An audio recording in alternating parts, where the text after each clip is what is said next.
आप सभी का स्वागत है आरआरबी क्लास 7-5 में। आज हम लोग पढ़ने वाले हैं क्लास 9th का मैथ चैप्टर 2। एक्सरसाइज है 2.3 जिसमें हम लोग पढ़ेंगे क्वेश्चन। बताइए कि निम्नलिखित बहुपदों में से किस बहुपद का एक गुणनखंड x प्लस 1 है। x प्लस 1 है, ये आपको बहुपद दे रखा है और आपको बताना है कि x प्लस 1 ये किसका गुणनखंड है। अब इस प्रकार के क्वेश्चन को सॉल्व करने के लिए आपको किस तरह से इसका हल करना होगा, कैसे सोल्यूशन इसका निकालना है, तो ये आप करेंगे क्या। आप मान लीजिए कि x प्लस 1 बराबर क्या दे रखा है, 0 है। x प्लस 1 बराबर 0 दे रखा है। अब इस क्वेश्चन को आपने माना तो यहाँ पे देखें तो x बराबर 1 को पक्षांतर करें तो यहाँ पे प्लस 1 है। यहाँ पे जब पक्षांतर करेंगे तो वैल्यू क्या मिलेगा आपको, -1 हो जाएगा। अब -1 है तो यहाँ पे देखें लिखेंगे कि px में x का मान रखने पर अब क्या px क्या है, px एक बहुपद है और इस बहुपद में आप क्या कर रहे हो, x का मान रखने पर। ठीक है, अब इसमें हम क्या करेंगे, x का मान इस बहुपद में रखेंगे। तो रखिए, देखें x का मान जो है वो -1 है तो मैं यहाँ पे रख रहा हूं -1 का क्यूब प्लस -1 का स्क्वायर प्लस -1। ये हर जगह मैं x का मान क्या रख रहा हूं, -1 रख रहा हूं। जैसे ही यहाँ पे देखें तो x तो है नहीं, इसलिए जो वैल्यू है उसको हम यहाँ पे रख दिए। अब देखें जब -1 का आप क्यू करोगे तो वैल्यू क्या होगा, यहाँ पे -1 का क्यू करने पर, घन करने पर मान क्या आएगा, तो यहाँ पर आ जाएगा मान -1 प्लस -1 का वर्ग कर रहे हैं स्क्वायर, तो यहाँ पे क्या आने वाला है, यहाँ पे देखें +1 आएगा।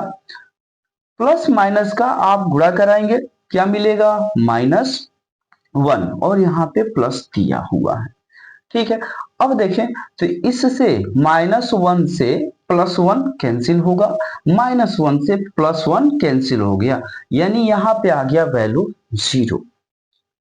इसका मतलब है कि जो हम बहुपद सॉल्व कर रहे थे, इस बहुपद में हमने x का मान रखा, वो मान क्या हो गया, 0 आ गया। अब 0 आने का यहाँ पे इसका उद्देश्य ही होता है कि ये जो 0 है, x का मान -1 रखने पर ये बहुपद क्या मिला, 0 मिल गया। इसका मतलब है कि यहाँ पे यह बहुपद का गुणनखंड है। तो लिखेंगे अतः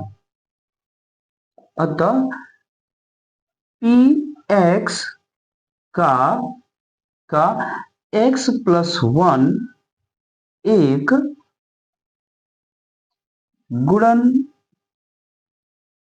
गुणनखंड है।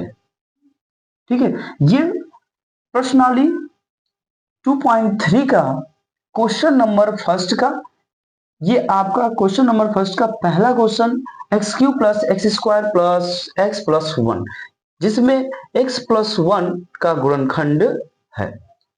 इसी क्वेश्चन को एक अलग तरीके से लगा सकते हैं, भाग देकर। इसी बहुपद में हम क्या करें, x प्लस 1 से इस बहुपद में भाग दे लें। तो चलिए इसको भाग देकर भी लगाया जाए, चाहे तो आप इसको शॉर्ट स्क्रीन ले लें। चलिए अब इसको हम क्या कर रहे हैं, भाग देकर इसको सॉल्व करें। अगर भाग देने पर यह वैल्यू हमारा 0 आ रहा है, तब x का मान हमारा रखना सफल होगा, सही होगा। तो देखें इसको, क्वेश्चन था x प्लस 1, कह रहा है इस बहुपद का गुणनखंड है कि नहीं, तो आप क्या करें, x प्लस 1 से इस बहुपद में भाग दे दीजिए। तो x³ plus x square plus x plus 1, आप इस बहुपद में x प्लस 1 से भाग देने जा रहे हैं। ठीक है, या आप ऐसे भी लिख लें पी एक्स में x प्लस 1 से भाग करने पर, ऐसे भी आप लिख सकते हो। तो यहां भाग दें, तो भाग देने के जो तरीका है आप क्लास 1 में पढ़े होंगे, नहीं पढ़े हैं, यहां समझ लीजिए।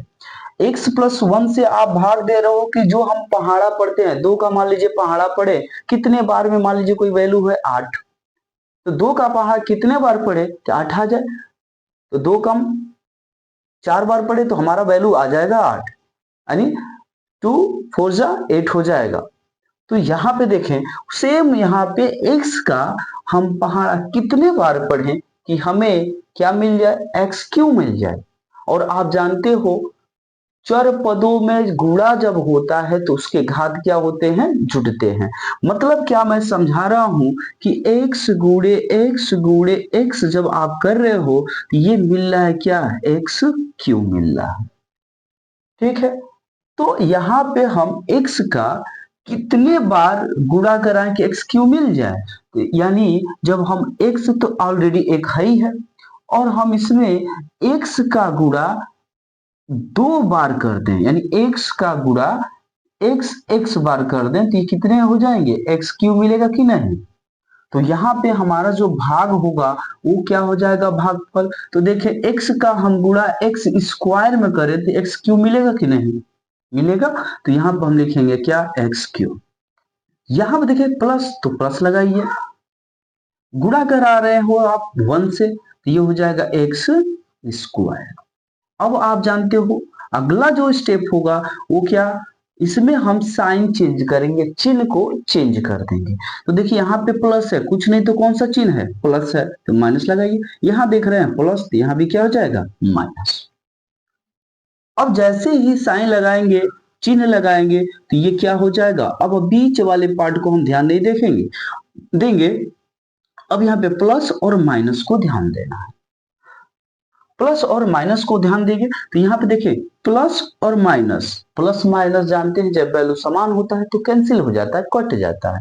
तो यहाँ पे आप क्या करें, इसको कैंसिल कर लीजिए। यहाँ भी देखें तो प्लस और माइनस ये भी क्या होगा, कैंसिल हो जाएगा।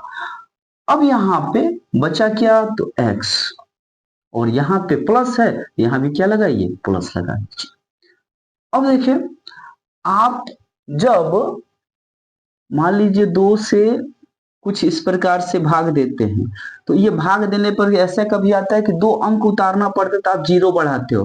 खैर इसमें ऐसा कुछ नहीं है, यहाँ पे x उतारे तो प्लस का एक और उतार लीजिए, इसमें आपको 0 नहीं बढ़ाना है, कंफ्यूज बिल्कुल मत होइएगा, ठीक है। तो यहाँ पे आप ऐसे करेंगे, तो देखें अब यहाँ पे चिन्ह दिख रहा है प्लस का, तो यहाँ भी क्या हो जाएगा, प्लस हमने लगाया। अब x का पहाड़ा कितने बार पढ़े कि x हो जाए, तो यहाँ पे लिखेंगे क्या, 1 बार में, तो यहाँ हो जाएगा 1 का गुणा कराइए तो हो जाएगा x प्लस 1 माइनस माइनस। अब देखिए वैल्यू कैंसिल होगा, यानी आ गया क्या, 0 लिखेंगे। अतः px का मान एक गुणनखंड में है, कौन सा, x plus 1, x plus 1 px का एक गुणनखंड है। तो लिखेंगे अतः x प्लस 1 px का एक गुणनखंड है। ठीक है, यहां पे देखें तो 2 तरह से एक ही क्वेश्चन को हमने बता दिया। अब यहाँ पे क्वेश्चन नंबर 2 है, ठीक है। तो इस क्वेश्चन को आप सॉल्व करेंगे तो कुछ इस तरह से आप समझ सकते हैं, इसे सॉल्व कर सकते हैं। अब आते हैं सेकेंड क्वेश्चन। सेकेंड क्वेश्चन को देखें तो यहाँ पे सेम क्वेश्चन है, क्वेश्चन का है, कह रहा है बहुत सारे, यहाँ पे मान लीजिए इस तरह से बहुपद दे देगा और कहेगा कि ये इसका गुणनखंड है कि नहीं। तो लगाने के लिए आप क्या करोगे, या तो उसका मान रख दीजिए या आप क्या करें, इसमें वैल्यू, तो देखिए कह रहा है इसमें भी x प्लस 1 इस बहुपद का गुणनखंड है, सेम क्वेश्चन। तो यहां पे कैसे सॉल्व करें, लिखेंगे px में x प्लस 1 या x बराबर -1, इसको पक्षांतर करेंगे तो -1 रखने पर, ठीक है, इसमें रखिए। चलिए इसको रखा जाए तो क्या मिलने वाला है, देखें तो -1 रख रहे हैं तो -1 पे पावर 4 प्लस -1 का क्यूब प्लस -1 का स्क्वायर प्लस -1 और प्लस 1।